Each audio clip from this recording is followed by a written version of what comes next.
ஒத்த சீட்டுக்கெல்லாம் இவ்வளவு கதறல் இருக்கு. அப்ப நான் 234 தொகுதியில் நிக்கிறேனே அப்படின்றீங்க. யார ஒத்த சீட்டுன்றீங்க? யார விமர்சிக்கிறீங்க? ஒத்த சீட்டுக்கு யாரா இருக்கா? 4 பேர் இருக்காங்க. நீங்க திருமாவளவனை டார்கெட் பண்ணி பேசுறீங்க. திரும்ப நாம் தமிழர் கட்சி விமர்சிக்க வேண்டிய அவசியம் என்ன? அவர் விமர்சிக்கல. உங்களை எங்க விமர்சிச்சாரு? அதாவது தனிச்சு நின்று புடுங்க போறீங்க யாரை கேட்டாரு? யாரை கேட்டாரு? தனிச்சு நிக்கிறவங்கள கேட்கிறாரு. யார் தனிச்சுக்கிறா?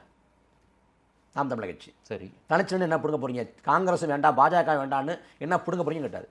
கேரளாவில் வந்து காங்கிரஸும் வேண்டாம் பாஜக வேண்டான்னு தான் கம்யூனிஸ்ட் கட்சி பிடிங்கிட்டு இருக்கு. அதே போல தான் அங்கே மேற்கு வங்கத்தில் மம்தா பானர்ஜி, டெல்லியில் கெஜ்ரிவால், பஞ்சாபில் கெஜ்ரிவால், அவங்க பிடுங்கினது எல்லாமே காங்கிரஸ் வேண்டாம் பாஜக வேண்டாம் நிலைப்பாட்டு எடுத்து தான். அவருடைய அரசியல் அனுபவத்தில் சொல்றாரு, நீங்க தனியா நின்னா கரை சேர முடியாதுன்றாரு. அவர் இப்போ எந்த கரைக்கு போயிட்டாரு? அவரு கொடியேற்ற முடியங்க, சொந்த கட்சியை கொடியேற்ற முடியலையே. உங்கள் கூட்டணி கட்சி ஆட்சியில் நீங்கள் என்ன கரை சேர்ந்துட்டீங்க? திமுக கேள்வி வைப்பார?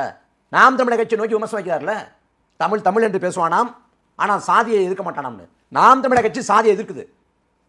நாம் தமிழன் கூப்பிட்றப்ப சாதியை கடந்து மதத்தை கடந்து தான் வர்றான். தமிழன் வந்து நிற்கிறான்.